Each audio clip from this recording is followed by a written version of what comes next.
तो ये तो साबित हुआ कि इस्लाम की बातें सच है। बड़े बड़े तानाशाहों को उसने झुका दिया मस्जिद जाके। या अल्लाह, मोदी जी को इस्लाम कबूल करवा दो स्मृति ईरानी के साथ, क्योंकि उनको मस्जिदों में नमाज पढ़ने के सपने आते हैं। इस्लाम को बेपर्दा करके नबी के बारे में बोला गया। इस नमाज से दिक्कत थी जो 5 वक्त की थी। बिहार में मस्जिद जला दी गई। हमारी बेटियों के चेहरों से हिजाब का मुद्दा लाया गया। आप बताइए कि मस्जिदों में ऐसे नमाज होती है, सजदे पे ऐसे नमाज होती है, अल्लाह को लोग याद करते हैं, अल्लाह को लोग याद करते हैं। अल्लाह अकबर बोलना चाहा था, जय श्री राम नहीं बोला तो उनकी कत्ले करा दिए गए थे। नमस्कार, मैं हूं देव, इसमें आप देख रहे हैं लोकतंत्र टीवी। यूं कह लीजिए कि नरेंद्र मोदी अब तक जो है 7 से 8 मस्जिद पूरे दुनिया में दौरा कर चुके हैं, लेकिन अब मिस्र के अल हकीम मस्जिद में जाने के बाद इतना सरगर्मी क्यों है, जरा सोचिए। क्योंकि कुछ ही दिन बाद चुनाव है और अब मिस्र में मस्जिद में जाना और मुस्लिम्स वोट को अपने तरफ, भारतीय जनता पार्टी की तरफ करना एक बड़ी प्लानिंग है, षड्यंत्र है। अब सोचिए कि इस पर साधु संतों का क्या कहना है। अब तक नरेंद्र मोदी की छवि एंटी मस्जिद थी, यानी कि मस्जिद ना जाने वाली, यानी कि मुस्लिमों के प्रति जो है उनका सद्भावना नहीं दिखता था। लेकिन अब मिस्र के अल हकीम मस्जिद में जाने के बाद सब कुछ बदल गया है। इस वक्त हमारे साथ पंडित बाल योगी जी महाराज हैं और लगातार जानने की कोशिश करेंगे कि दरअसल पंडितों की राय क्या है, क्योंकि अब तक जो छवि थी दरअसल वो मोदी की छवि एंटी मुस्लिम लोग देख रहे थे। पंडितों का क्या कहना है, क्योंकि अब जो है नरेंद्र मोदी मस्जिद भी चले गए। क्या राय है आपकी, क्योंकि अब मिस्र में जो है मस्जिद में पंडित पीएम मोदी जी का लगातार दौरा चल रहा है।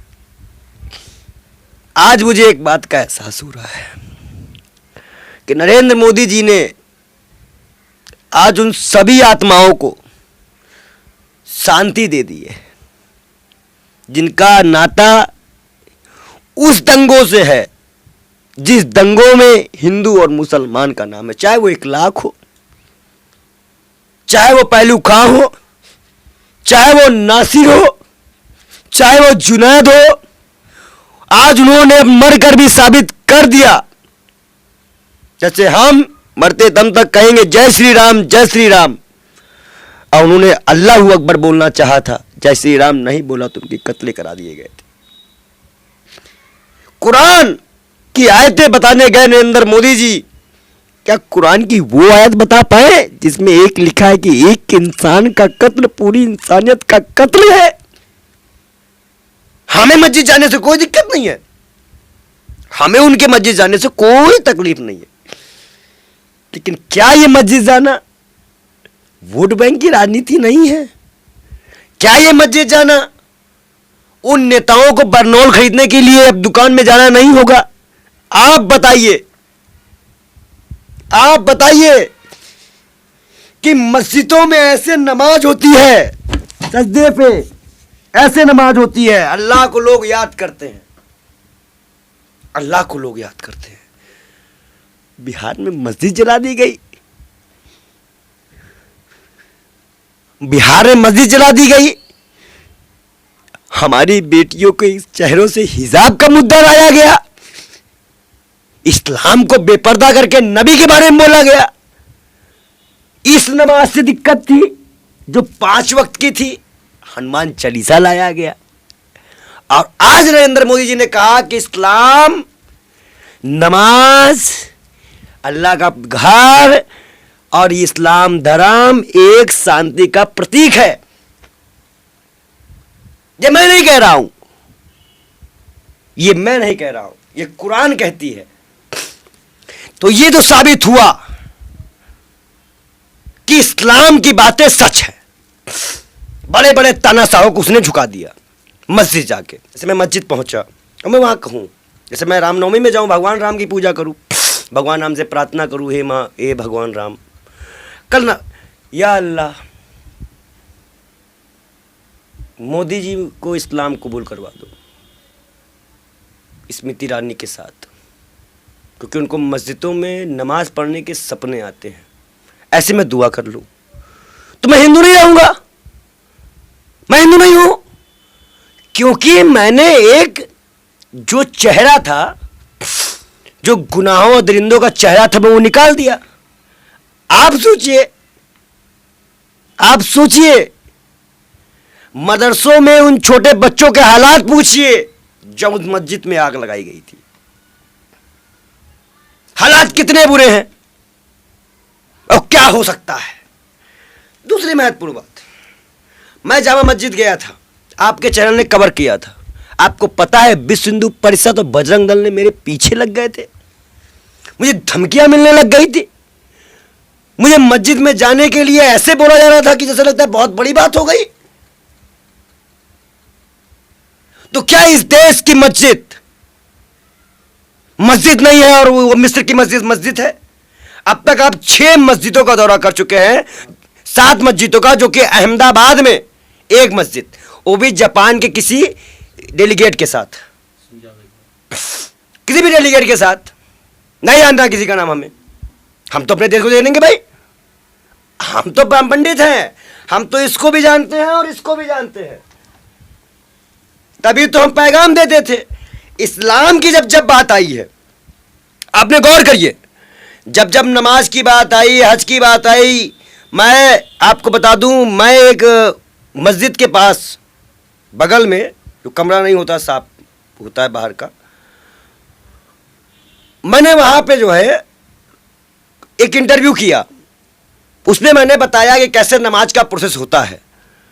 बाप रे बाप, मेरे सर कलम करने की धमकी दी जा रही थी। मुझे मोहम्मद का कुत्ता कहा जाने लगा था। और आज मोदी जी को क्या कहना चाहिए फिर? तो अगर आज अंधभक्त उनको कुछ कहेंगे तो क्या कहेंगे? क्या चुनाव जीतने के लिए मस्जिद जा रहे हैं प्रधानमंत्री जी? देखिए, प्रधानमंत्री जी किस लिए जा रहे हैं, क्या करने जा रहे हैं, मुझे पता नहीं, लेकिन मैं उनके लिए कुछ प्रार्थना कर दूंगा, क्योंकि मुझे कुछ पद्धतियाँ दुआ करने की पता है। इस्लाम में दुआ करने की पद्धति होती है, नमाज की पद्धति मुझे नहीं आती, पर दुआ कर सकता हूँ। या मेरे अल्लाह, तुम्हारे शरणों में, तुम्हारे मार्गदर्शन में हमारे देश के प्रधानमंत्री गए हैं। तुम्हें कसम है अपने नबी प्यारे महबूब की, उनके सदके में उनको बुद्धि देना और उनको माफ करना। और ये, या अल्लाह, इनको हिंदुस्तान के मुसलमानों से प्यार करना सिखाना है।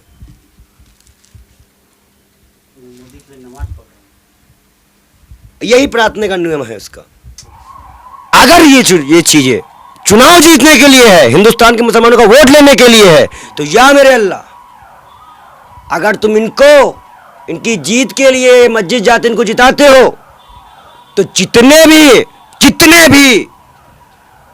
भी ब्राह्मण सांसद, विधायक, मंत्री हैं, और जो ब्राह्मण इनको सपोर्ट करा, वो पहले इस्लाम कबूल करेगा। अब मैं कबूल करवाऊंगा अगर मोदी जी इस तरह में चुनाव जीत जाते हैं तो। ये हिंदुओं की आवाज़ है, ये एक संत की पुकार है, आपके नबी का वास्ता।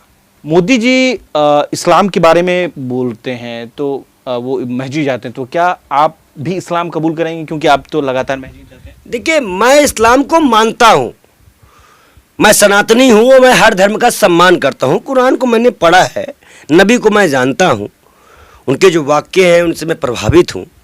मैं राम से भी बहुत प्रभावित हूँ, राम की तरह है। मोदी से प्रभावित नहीं है?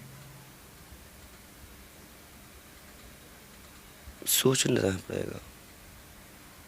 आवाज़ थोड़ा सा, ये चीज़ें आपने बड़ा कंट्रोवर्सी पूछ ली, क्योंकि मोदी जी हिंदुस्तान में तो हिंदू है, वहाँ तो जाके मुसलमान हुए हैं, तो हम समझ में नहीं पा रहे कि उनको मुसलमान माने कि हिंदू माने।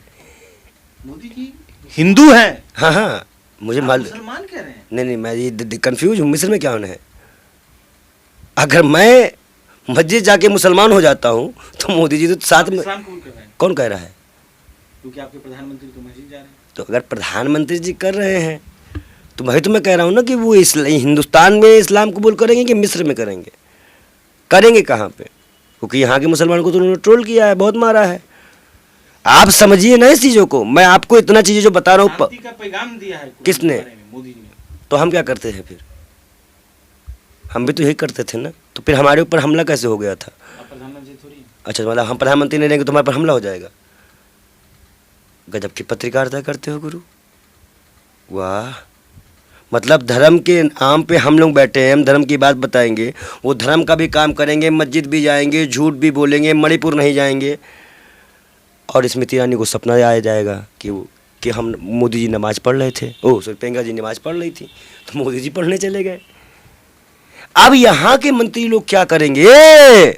जो दंगे की आड़ लेते थे, जो दंगा कराते थे, जो बड़ी बड़ी बातें मुसलमानों के बारे में बोलते थे, साक्षी महाराज, स्वाति प्रज्ञा और जो इनके और अंधभक्त थे, वो क्या करेंगे? आज भी इस देश के मस्जिदों से इन्हें नफरत है।